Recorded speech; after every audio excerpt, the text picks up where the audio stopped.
মাহিমা বেগম মেহেজার মাকে জানিয়ে দিয়েছে মেহেজা তাদের বাসায় আছে আর কিছুদিন থাকবে। মেহেজার মাও আর আপত্তি করেনি।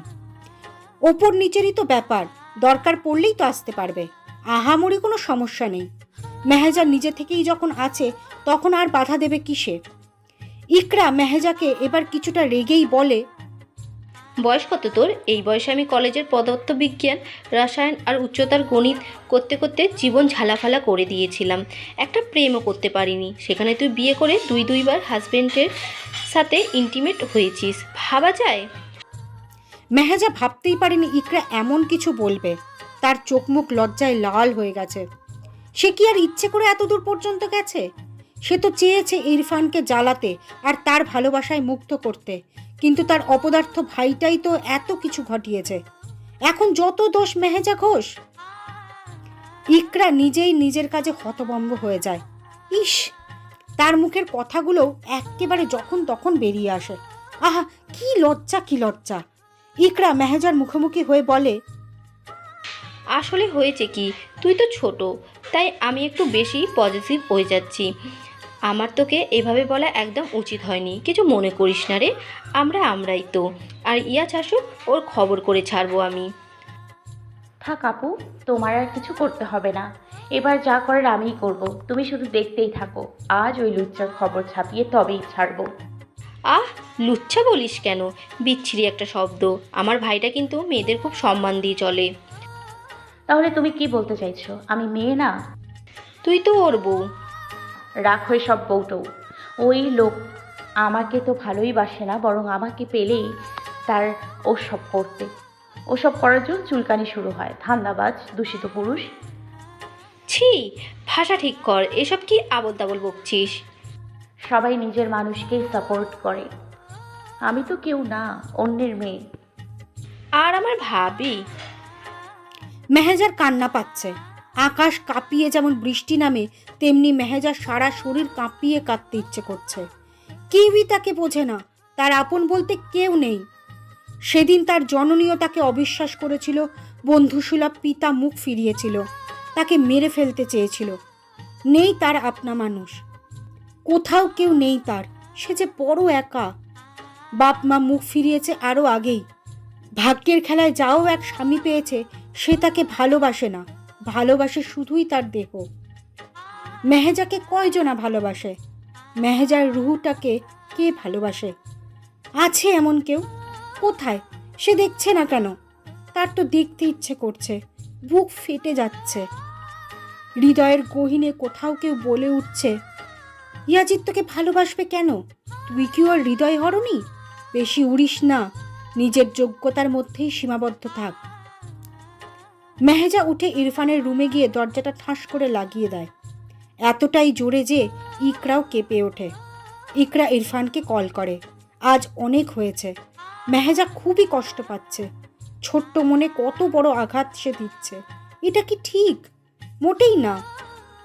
বিকেলবেলায় ইনায়া এসে পড়ে।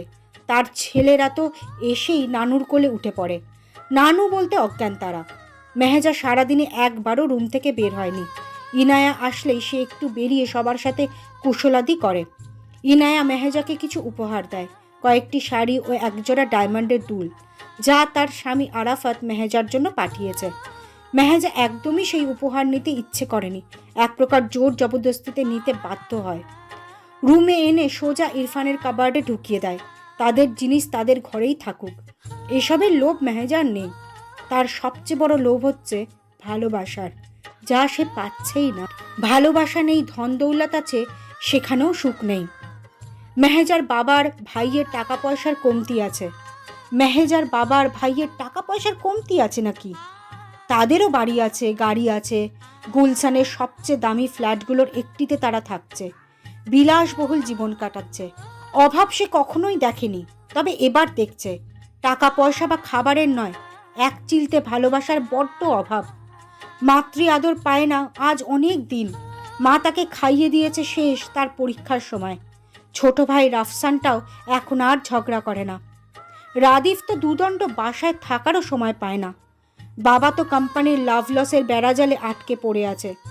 তার দিকে তাকানোর সময় কোথায় তাদের? নামে মাত্র শ্বশুরবাড়ি, যেখানে স্বামীর থেকে কোনো ভালোবাসা পাচ্ছে না, সেখানে শ্বশুর শাশুড়ি আর ননদদের থেকে পাওয়া তো বিলাসিতা। কিন্তু সে বিলাসিতাটা করেছে, তাকে সবাই খুব আদর স্নেহ করে, কিন্তু কোথাও একটা ফাঁকা তো থেকেই যায়।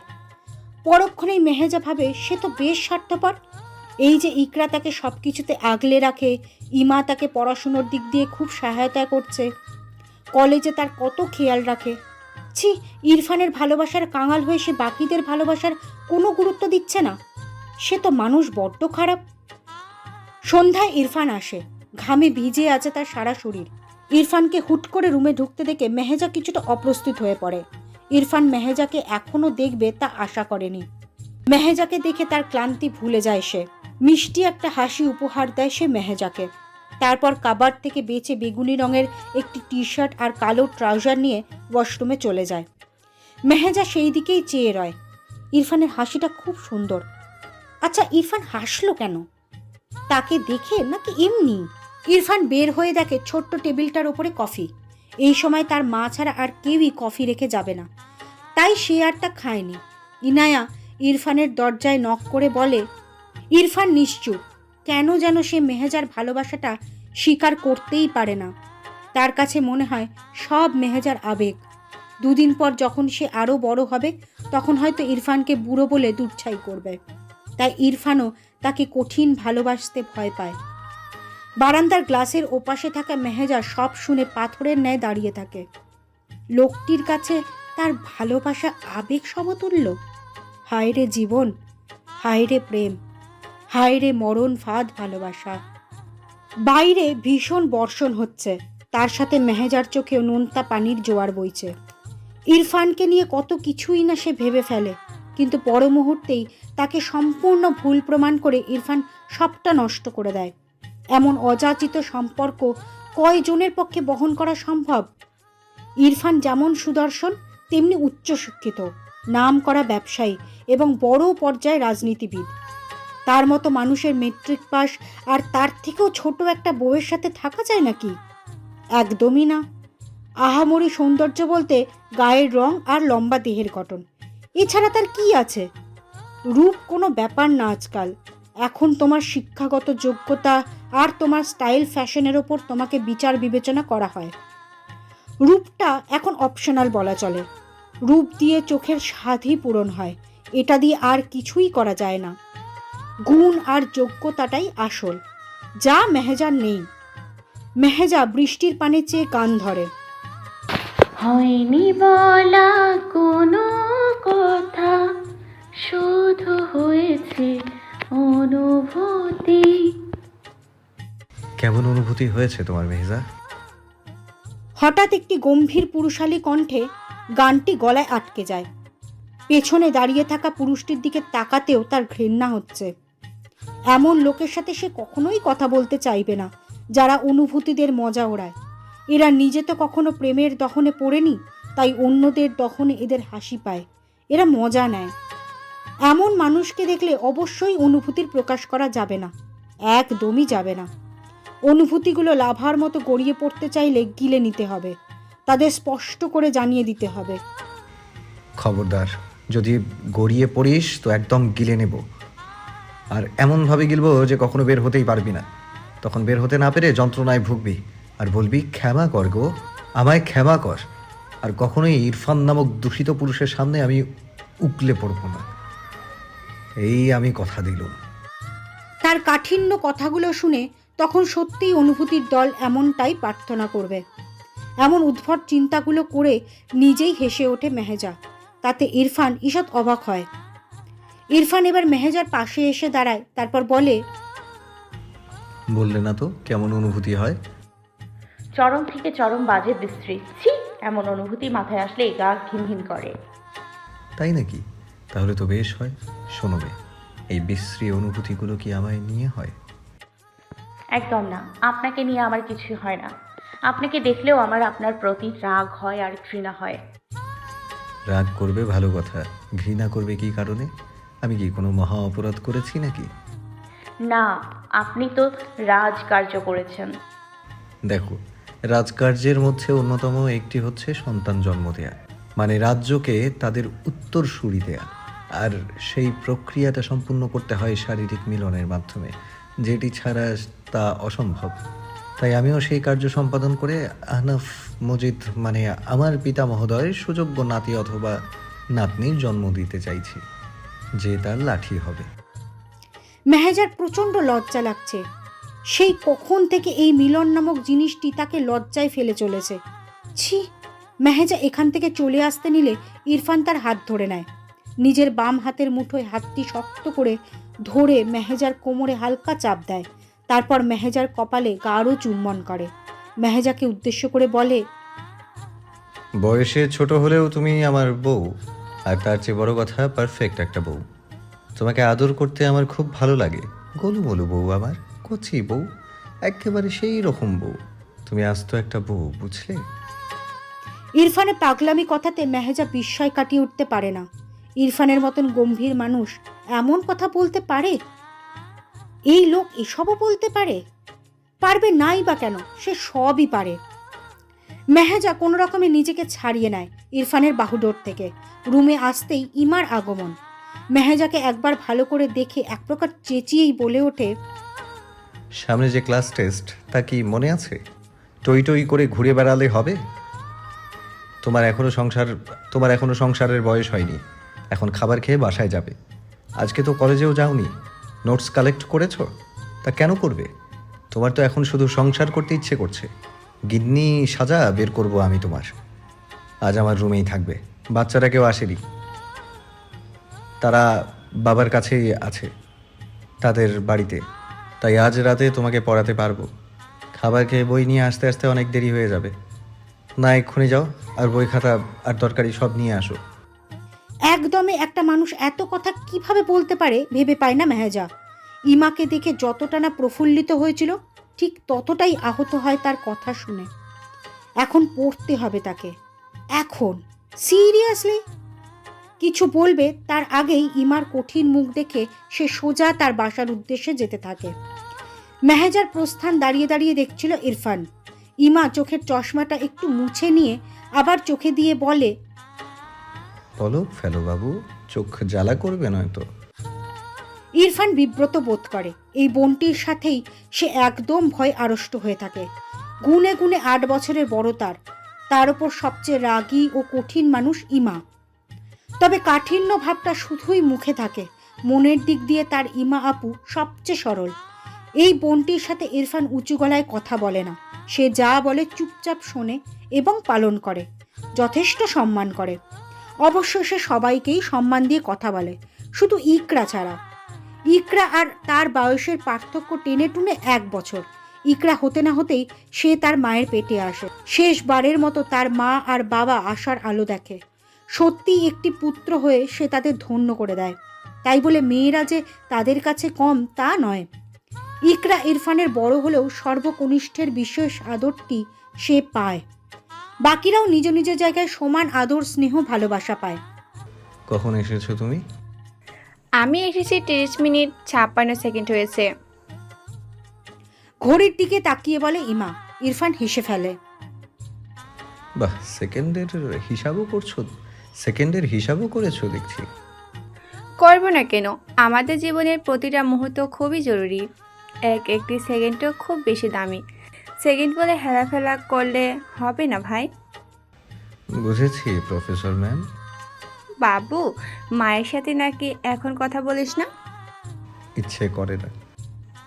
কেন? এখন যখন মেহেজার সাথে মানিয়ে নিচ্ছিস, তাহলে আর জেদ ধরে রাখছিস কেন? মায়ের সাথে এমন অশোভন আচরণ তোকে আগে কখনো করতে দেখিনি আমি। আগে মা আমাকে বিশ্বাস করতো, দুনিয়া উল্টে গেলেও আমার প্রতি তার বিশ্বাস থাকবে, এমন ছিল আগে। কিন্তু সেদিন ওই নিকৃষ্ট হাসনার কথাতে নিজের ছেলেকে অবিশ্বাস করেছে। আমার কথা একটিবারও শোনেনি। বাবার কথা না হয় বাদ দিলাম, তিনি চাপে পড়ে আমাকে সেদিন শাস্তি দিয়েছে। সেখানেও হাসনাই মেহেজার মাকে জানিয়ে বিষয়টা আরও ঘেটে দিয়েছিল। তাই মায়ের বুঝি তার রিয়াজিৎকে সেদিন বিশ্বাস করতে খুব কষ্ট হয়েছে। নিয়তি বলেই মেহেজাকে মেনে নিয়েছি, তবে সেটা এখন আগে নয়। যদিও মেহেজা আমার কাছে ছোট বাচ্চা ছাড়া আর কিছুই ছিল না, পরে যা হয়েছে তাতে আমিও ওকে। ওকে, কি বাবু? কিছু না। ইরফানের দিকে সন্দিহান দৃষ্টিতে তাকায় ইমা। আপাতত তার ভাইটাকে যে করেই হোক মায়ের সাথে কথা বলাতে হবে, সেই চিন্তায় তার মাথা ব্যথা হয়ে যাচ্ছে। মেহেজা হোস্টেলে থাকবে মানে? নিজের বাড়ি থাকতে হোস্টেলে থাকবে কেন? আমার যাতায়াত সমস্যা হয়। ও এই কথা। ঠিক আছে, আমি না হয় আজ থেকে অফিসে যাওয়ার আগে তোকে কলেজে দিয়ে আসবো। না, আসলে আমি চাইছি না এখানে থাকতে। কারণ কি? ভাইয়া প্লিজ, আমার সমস্যা আছে তাই তো বলছি। তুমি যদি আমাকে এ ব্যাপারে সহায়তা না করো, আমি সত্যিই দাদুর কাছে চলে যাব। সেখান থেকে আমার কলেজের দূরত্ব মাত্র 1.5 মিনিটের, তুমি জানো। সত্যি কি তুই? মিথ্যে হবে কেন ভাইয়া, আমি কিন্তু এবার রেগে যাচ্ছি। রেগে গিয়ে কান্না করে দেয় মেহেজা। আনিতা সারাফ মেয়ের দিকে অবাক দৃষ্টিতে চেয়ে আছে। আজ 3 দিন হলো মেহেজা ঘর থেকে বের হয় না, খাবার খায় না, নিজের শরীরের বেহাল দশা করে ফেলেছে। মেয়ের এমন কাণ্ডে সবাই হতভম্ব। আনিতা সারাফ কেঁদে কুটে কয়েক দফা করেছে। ইরফান নাকি গতকাল তার নিজস্ব বসুন্ধরার ফ্ল্যাটে চলে গেছে। সে থাকলে হয়তো একটু বোঝাতো মেহেজাকে। তার স্বামীও গেছে চট্টগ্রামে জরুরি কাজে। এমন সময় মেহেজা এসব করবে কে জানতো। গার্লস হোস্টেলের সামনে দাঁড়িয়ে আছে রাদিফ। বোনটা মাত্রই হস্টেলে চলে গেছে, নিজের উপরেই রাগ লাগছে তার। ছোট্ট বোনটি কতটা কষ্ট পেয়েই না ঘর ছেড়েছে। রাদিফ খেয়াল করলো তার চোখের কোণে জল চিকচিক করছে। আর কেউ তা দেখে ফেলার আগে সে গাড়িতে গিয়ে বসে তারপর চোখটা মুছে নিজ গন্তব্যের উদ্দেশ্যে বেরিয়ে পড়ে। পেছনে কালো রঙের একটি BMW ছিল, যার মধ্যে বসে নিকোটিনের ধোঁয়া ছাড়ছিল ইরফান। মেহেজা নামক নেশাটি খুব বেশি জোরালো হয়ে যাচ্ছে দিন দিন। কি করলে তার থেকে মুক্তি মিলবে? 6টি মাস দেখতে দেখতে কেটে গেছে। এরই মাঝে হোস্টেলে মেহেজার 2টি খুব ভালো বান্ধবী জুটেছে, অনা আর প্রথি। প্রথি মজুমদার আর অনা রহমান দুজনেই অসাধারণ ব্যক্তিত্বের অধিকারিণী। মেহেজা যেমন তাদের চোখে হারায়, তারাও মেহেজাকে চোখে হারায়। এই 6 মাসে বদলেছে অনেক কিছু, কিন্তু বদলায়নি মেহেজার মনের অবস্থা। ইরফানের প্রতি একতরফা ভালোবাসা তাকে পুড়িয়ে ছাই করে দিচ্ছে। এই 6 মাসে সে মাত্র 2 বার বাসায় যায়, 2 দিনের বেশি থাকেই না। ইরফান নেই, তাও সে কেন থাকতে চায় না তা নিয়ে মায়ের সাথে কয়েক দফা লেগেছে সে। প্রতিবারই রাগ করে হোস্টেলে ফেরে। বাবা মইনুল কয়েকবার এসে নিয়ে যেতে চায়, কিন্তু সে যায় না। রাদিফের সাথে আর রাফসানের সাথে প্রতি সপ্তাহে সে ঘুরতে বের হয়, কখনো রেস্টুরেন্টে তো কখনো পার্ক। এই ফাঁকে তো তারা 3 ভাই বোন কক্সবাজার আর সিলেট ঘুরেও এসেছিল। এখন আর সেই সবের ছিটে ফোটাও নেই, কারণ ইয়ার চেঞ্জ পরীক্ষা সামনে।